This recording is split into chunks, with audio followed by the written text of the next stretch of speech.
നമസ്കാരം. Truth vision ന്യൂസിലേക്ക് സ്വാഗതം. കൊല്ലം കടയ്ക്കൽ മണൽവട്ടത്ത് യുവാക്കളെ ആക്രമിച്ച് കൊലപ്പെടുത്തുവാൻ ശ്രമിച്ച കേസിലെ 3 പ്രതികളിൽ 2 പേർ അറസ്റ്റിലായി.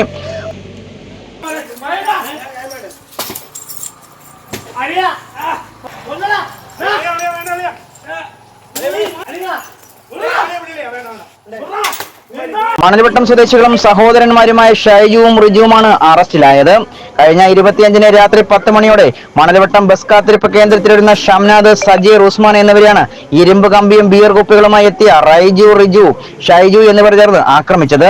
റിജുവും ഷൈജുവുമാണ് ഇപ്പോൾ അറസ്റ്റിലായത്. റൈജു ഒളിവിലാണ്. നിരവധി ക്രിമിനൽ കേസിലെ പ്രതിയാണ് റൈജു. കടയ്ക്കൽ പോലീസ് സ്റ്റേഷനിൽ ഗുണ്ടാ ലിസ്റ്റിലുള്ളയാളാണ് റൈജു. ഷംനാദിന്റെ ഹോട്ടലിൽ ഷൈജു ജീവനക്കാരനായിരുന്നു. ഷൈജുവിനെ 1 മാസം മുൻപ് ജോലിയിൽ നിന്നും പിരിച്ചുവിട്ടിരുന്നു. പകരം സജീറിനെ ജോലിക്കെടുത്തു. ഇതിൽ പ്രകോപിതരായ സഹോദരങ്ങളായ സംഘം അന്നും സജീറിനെയും ഷംനാദിനെയും ആക്രമിച്ചിരുന്നു. സജീറും ഷംനാദും കടയ്ക്കൽ പോലീസിൽ പരാതിയും നൽകിയിരുന്നു. പരാതി നൽകിയതിലുള്ള വൈരാഗ്യമാണ് ഇവരെ ആക്രമിച്ച് കൊലപ്പെടുത്തുവാൻ ശ്രമിച്ചതെന്നാണ് പോലീസ് പറയുന്നത്. അറസ്റ്റിലായ പ്രതികളെ കോടതിയിൽ ഹാജരാക്കി കോടതി റിമാൻഡ് ചെയ്തു. Truth vision news, Kadakkal.